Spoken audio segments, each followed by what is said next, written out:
So what attracted you to the role of Captain Mar-Vell?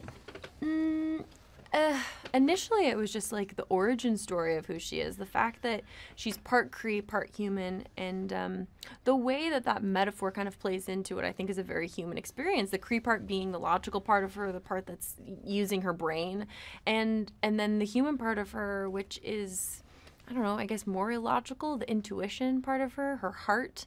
A huge part of this movie is her making judgment calls of, do you do the logical thing or do you do the thing that feels right? And I think that that's a huge part of our day-to-day experience. And what do you think, now is the time that the world is ready for Captain Mar-Vell to make her appearance as a female superhero headlining a film? I mean, sure. I feel like any time's a good time for a female superhero. So if it's going to happen now, sure, we'll do it. Perfect. And how did you feel putting the suit on for the very first time? It just felt really surreal. It was also like not something I was able to talk about. I wasn't allowed to like take a photo or share it with anybody. So it just felt like a very weird secret that I had for like a year. Tell us what it was like working with Anna and Ryan. Mm-hmm. So Anna and Ryan kind of come from the same school as me. We both come from more of like the indie film world. So we were both kind of jumping into this new big universe together. And one of the things that I was excited about was the fact that they really cared about the scene work, the in-between stuff, the stuff in between all the fight sequences, and really tailored it to make sure that there was real emotion and heart put into this, which I think really comes through in the film. And what do you expect the audience to take away from when they see this film? I have no expectation. More than anything, I'm just excited to hear what people say about it.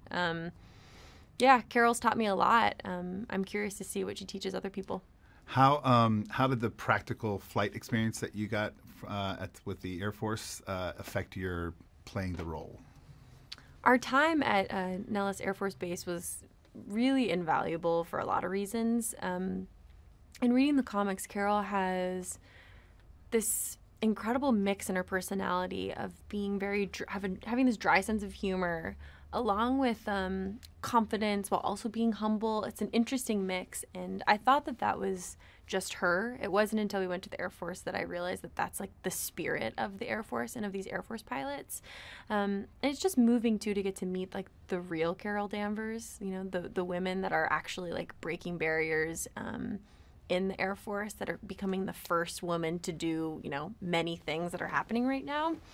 I also got to go up in an F-16, pull 6.5 Gs, and all of those things ended up being really helpful when you're on set in kind of a cockpit flight simulator, because you know what it feels like. You know how it feels when those Gs hit. You know where you're supposed to look before you do a barrel roll. So all of those things ended up coming into play once we were on set.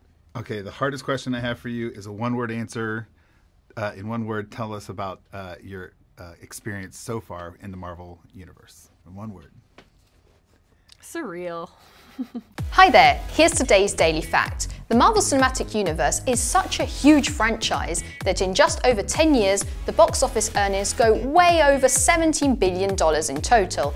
After all, the creators of this world made 20 films, the highest grossing being Black Panther, and the lowest The Incredible Hulk at a mere $263 million. Remember to click below to subscribe or on the side for more great content.